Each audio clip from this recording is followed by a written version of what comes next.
Somewhere along the way, maturity stopped being about independence or self-awareness and started being measured by how convincingly a young woman can perform desirability. Like being sexy is often treated the same as being grown. And when you look at newer groups like Cat's Eye, you start to see how early this performance is expected to begin and how normalized it has become. It's like they're telling these women, you must be sexual to be taken seriously. The girls who dress older and move older and embody a certain kind of sensual confidence are framed as if they've unlocked a higher level of womanhood. Meanwhile, girls who exist in softness, in awkwardness, or innocence are often dismissed as childish or not yet there. Maturity has been flattened into an image, but real maturity has never been about performance. It's internal. It's about knowing who you are, understanding your boundaries, and making decisions that align with your values. None of that has anything to do with how revealing your outfit is or how you move your body. And yet the culture keeps insisting otherwise, especially for young women in the public eye. With groups like Cat's Eye, you're seeing a very modern version of an old pattern. These girls are introduced to the world with a carefully curated image that blends youth with just enough edge to feel grown. It's polished and strategic.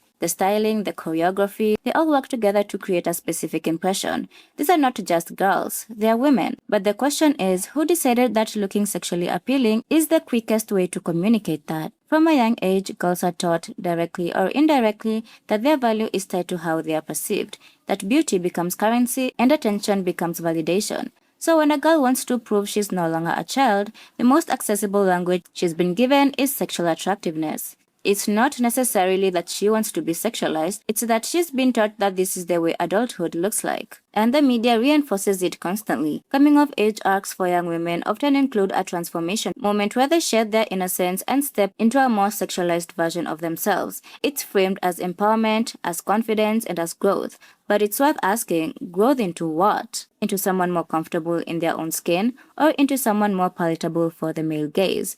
Because that's the uncomfortable truth sitting underneath all of this. The version of sexy that gets rewarded is usually aligned with what is already considered desirable by mainstream standards. So when young women are encouraged to own their sexuality, it often comes with invisible guidelines. Be confident, but still be appealing. And don't disrupt what people expect from you.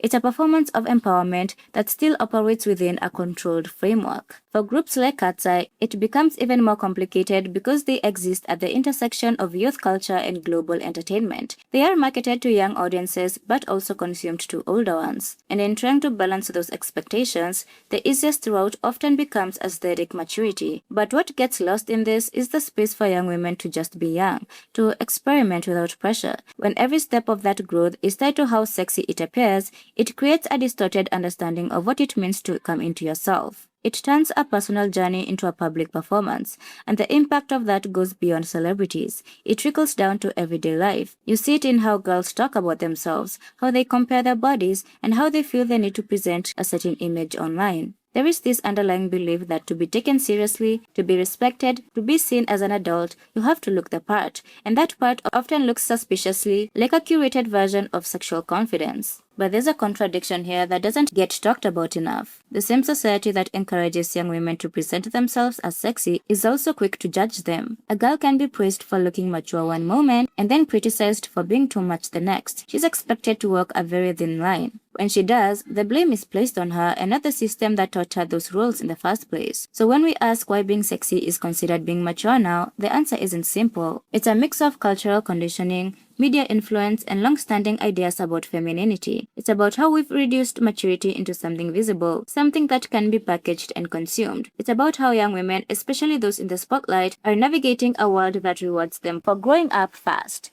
but doesn't always protect them when they do. Because while being grown is tied to being desirable, it leaves very little room for anything else. It sidelines intelligence, emotional maturity, creativity, and individuality. It tells young women that how they are seen matters more than who they are. Real maturity doesn't fit neatly into a concept or a photo shoot, and maybe that's why it's so often replaced with something more visual. Something like sexiness, which can be recognized in a second even if it says very little about the person underneath. In the end, the issue isn't that young women choose to express themselves in a sexy way. Expression is personal, and it should be. The issue is that when that expression becomes the default expectation, the standard that defines whether you are seen as a woman or still just a girl, because growing up shouldn't be about proving anything to anyone. Thank you for watching this video. Please comment your thoughts down below, like and subscribe, and I will see you on the next one. Bye!